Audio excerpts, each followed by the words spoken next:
Jay Horwitz here, the special edition of Amazing Conversations with country music famer Garth Brooks, who's only sold over 170 million records. Of course, I was going to give you a treat, but maybe not. I have my guitar you gave me 24 years ago when you came to the Met Spring Training. Yep. How about, can I do the dance, Siren Age a little bit? Now, you don't want me to do that, I guess, huh? I'll let you do the singing, and I'll answer some of the questions. Is that all right? But this guitar is in good shape, and I got to start to learn some music, I guess. But I'll try. But listen, 24 years ago this spring, you were in Mets camp. What do you remember most about the experience? Just how great it was. You know, New Yorkers always get this bad reputation of not being nice to each other, and it was one of the most fun things I'd ever enjoyed in my life. Fans were great, and I can call them fans because they're baseball fans. They weren't fans of Garth Brooks; they were fans of the Mets. So it was cool to see. They were out there every morning, and come on, man, I got to play with some of the greatest names that'll ever grace the Hall of Fame or the game itself. And I got to learn a lot. And Valentine was one of those guys that just stuck you right in the middle of the hardest situations. I learned so much and laughed so much. It's still some of my greatest memories. You know what I remember most, Gart? How you every day after workouts, we set up a little booth for you, signed for the fans. Never left anybody untold. You took care of every I was there, and you know, I've been with the Mets for 44 years, probably greatest spring training I've ever had, I've ever enjoyed. You never missed a one. Yeah, man, it was fun. I didn't wear myself out with the other stuff like hitting and fielding like the other guys did, right? So I had some energy left over to sign. That was kind of my thing. The year before, I was lucky enough to be a teammate with Tony Gwynn, and the last thing he said to me was, "Thanks for doing it right." So I realized what my place was. How lucky I was at Major League Baseball, and a team like the New York Mets would allow us to launch a foundation off their back for kids, and we're celebrating our 25th anniversary. Teammates for kids, yeah, we're glad to be part of it. But one thing, I got to continue one thing. Spoke to Todd Zeile today, and he said you were the first guy on the field, last guy to leave. You were in his hitting group, and you worked behind off. You know, you didn't make this wasn't a joke for you. You worked hard and hard and hard. And Todd remembers being in his hitting group with you and taking throws for you at third base. Yeah, man, he was he was a dear friend of me. Remember, Olerud had just left, and Neil came in, and he was kind of the new guy. I was the new guy. He took me under his wing, and it was sweet. Hampton was the new guy then too. Ventura was the old college buddy that got me on there. So it was fun. Everybody treated me like a player. Everybody treated me like a teammate, and that was awesome. I learned so much about how to treat other people from that 3 months of my life. And I will tell you this, it was it's more like 8 weeks, maybe 10 weeks, but it was probably some of the most educational 10 weeks I'd ever spent. Todd told me you still stay in touch with him, and he said that you did a charity thing for his diabetes foundation. So Todd, he went to see in Vegas a little while ago. Yeah, he's great, and his boy is so talented too. Play music and stuff. So it's fun to watch. And Zeile, you know, you love him and you hate him because you love him because he's Todd Zeile, sweetest guy in the world. You hate him because he looks exactly like he did in 2000 still, you know. So beautiful kid inside and out. I was lucky to get to be a friend with him and the rest of the Mets that year. How was Bobby V with you? He was fantastic. I couldn't ask for better. And, you know, remember, man, you come from Bochy, you know, from the Padres the year before, and you get with Valentine, it's like, holy cow, I can't get more spoiled than this. Two totally different personalities, but they both loved and respected the game of baseball. So I got to learn a lot of things, man. As a fan and as a kid playing baseball, no matter how high you get up, high school, college, whatever, when you get to the pros, there's just some things that you just never knew existed until you get out there and played. And these two coaches wanted you to know that. So they stuck you out there in times when you weren't comfortable going out there. And you know, I spoke to a couple of the guys from 2000 team the last couple of days, and you always say you blended in so easily. You were one of the guys. You go out to eat with him, do stuff with him, and then he was one of the boys. He wasn't a celebrity. He wasn't Garth Brooks, Hall of Fame. He's Garth Brooks baseball player. No, man, sitting there with these guys, giving each other shit, spitting seeds. That's right down my alley, man. So I enjoyed it. I'm still sore from that training camp 24 years ago, but I'd do it again in a heartbeat, man. It was fun if my body would let me. You weren't in Oklahoma State with Robin, right? He's a couple of years younger than you. Did you hook up with him and all there? Yeah, well, Oklahoma State, Robin Ventura, like anywhere he goes, Robin Ventura turns into a god, and he's great. He's humble. He's fantastic. He followed Incaviglia in the lineup there at Oklahoma State. That's kind of his secret weapon. The same thing he did with the Mets following Piazza. Inky or Piazza hit a home run, and Ventura would drag his bat to the plate like, oh, I'm not going to get to do anything. And of course, what he'd do is he'd hit a home run right behind it. So one of the greatest players to ever play the game, but also one of the best guys you'll ever meet. He hated to speak to the media when he did well. He always was one of my go-to guys. If he struck out 3 times, he said he didn't want to, never blew his own horn. Garth, how did you feel to go into the Oklahoma State Hall of Fame with Barry Sanders and Robin?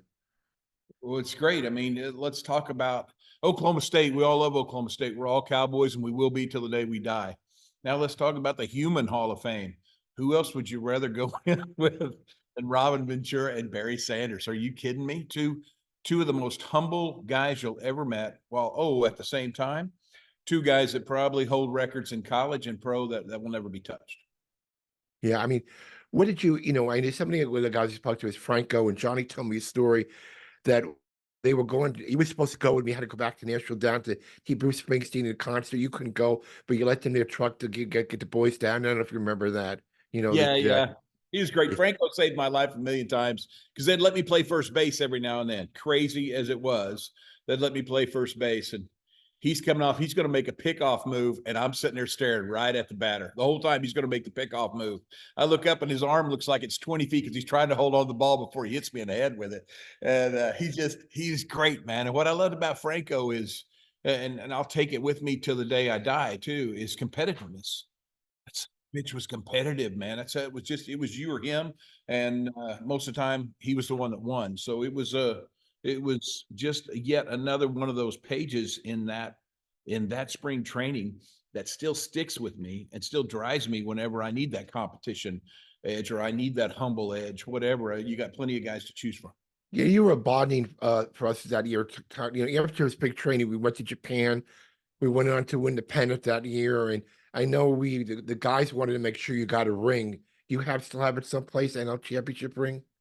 Yeah. So what happens is if you're not cut from the roster, you get whatever that team happens that year. Right. You got to Japan 2 or 3 days early. So camp broke 2 or 3 days early. I never got cut. So my name's on the roster. Ventura finds me in Nashville about midway through the season. He says, we're in a slump. So I went up to Cincinnati. You guys took him into extra innings. Zeile hit the home run to win it all. And here came the thing. So I got kind of confused as a good luck charm for you guys.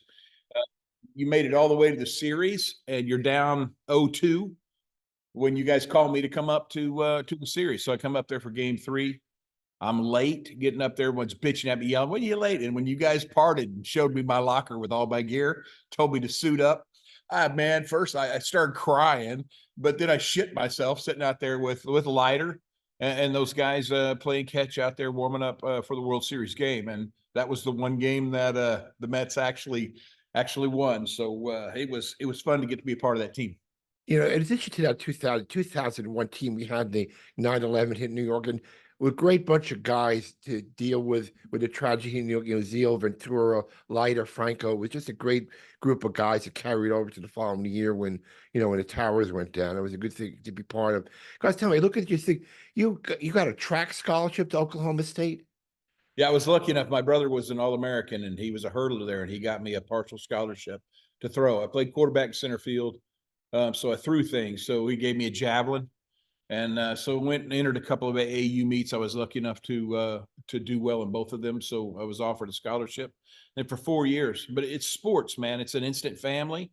I was around guys that, our town was really small and really not diverse at all. And I was around all different kinds of people from different countries, different racial backgrounds, everything. And it was the first time for me. So it was a beautiful thing. You're instant family. You're wearing those colors. You're a team. And the same thing happens no matter how old you get. You've been out on tour with us, Jay. You've seen us. We run everything like a team. We have team dinners. We do all that simply because what you learn in college and professional sports. What to say to is Turk Wendell. I spoke to yesterday. He told me a story that one time you were having a little Chinese food with Rick Reeder and him in a small place, and the whole place came over to you, and You didn't miss a beat. You stood up, took your hat off, and signed for everybody in the place. They were a big fan. They were very sweet. Port St. Lucie was like a second home for me there, and everybody took care of me there. I was always at somebody's house having dinner or something there. They were very sweet. We were cutting the last album of the decade at that time, an album called Scarecrow, and it was fun to get that break, listen to that music, play some baseball, then get back to what I did. I remember you had a party at your house. We sung some songs for the boys at the end of spring. You know, when that was a thing. Everybody still remembers that.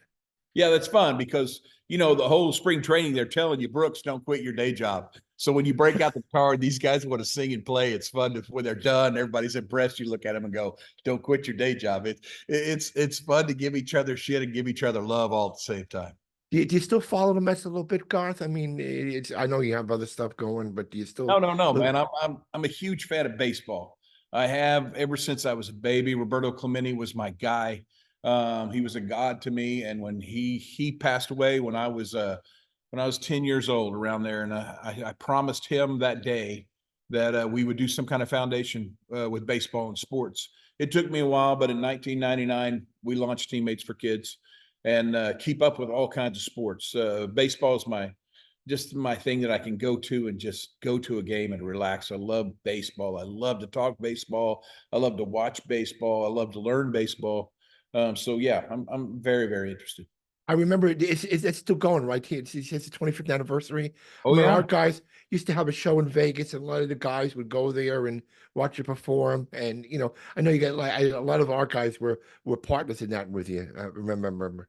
Yeah, man, great teammates, and continue to do so, because, you know, you talk about guys like Paul Goldschmidt, maybe one of the greatest guys on the planet, helped us launch the zone in Arizona. Then he got traded to St. Louis. Now he's helping us there. Just good guys, and they all come from the world of baseball. And you know, the Mets were very much a part of that. Everybody from Piazza on, everybody was just really sweet. I still talk to Vance every now and then. And it's just you're lucky. He's a coach with the Royals now. Yeah. You know what you have in common, a lot of guys. I know you do a lot of stuff in charity. You got the Kennedy honors a little while ago. All these guys you mentioned realized it was more than playing, just hitting on the field and doing that. They all wanted to give back, just like you do. Yeah, man. But that's a great thing. That sport, hockey, football, basketball. You know, I think the athletes get a bad rap because people think they're playing for money. But the truth is, they're playing because they're kids, and they played it for the same food money that they played for kids, you know, kind of thing. But at the same time, these guys are heroes, man. They're heroes to me and you, grown people. These guys are heroes to, and to a nation. You mentioned it, 2001, the Subway Series, you know, for New York with the Twin Towers tragedy. These guys were our heroes and continue to be. Still, when I see footage of that game, this starts happening, man. Me too. And I'm an old guy, Garth. You know, I just love baseball players, man. They've always kind of been our thing. You know, it was Field of Dreams when he says it was baseball, Ray. When he says that speech, I start crying because I believe it 100%. What was your reaction? You're getting with Big Mike Piazza. Did you guys by play with him? Mike was great. Mike's a drummer. So that's right. Yeah, he is. That's where we kind of locked up real good. You know, you watch him hit and you go, man, I wish I could hit like that, but you never can. But you can learn so much from him. But the dude was just as sweet as he could be, and he was sweet to new guys, veteran guys. He was a great teammate. Well, you know, maybe before I met you, Garth, I was a doo-wopper guy. You know, I was Nino and the Eptides, the Four Seasons, Frankie Valli. You converted me to country. So that's your legacy with me. I got my guitar. You know, next time we meet, I'm going to play a little song for you. Maybe we can do a duet. Jay, I'm actually going to hold you to it, man. I can't tell you how much I love you, how much I miss you. I'm so happy to talk to you today. And it brings. I really appreciate your time. Listen, yes. I know you're crazy. You have a lot of Garth Brooks here in the city. If you're ever in New York, we'd be honored to have you stop by, watch a game, and say hello to some of the guys here. I'm going to take you up on it, Hoss. I love you. Thanks for your time, and have a happy New Year, Garth. Thanks, man. I appreciate your time, man. Thanks.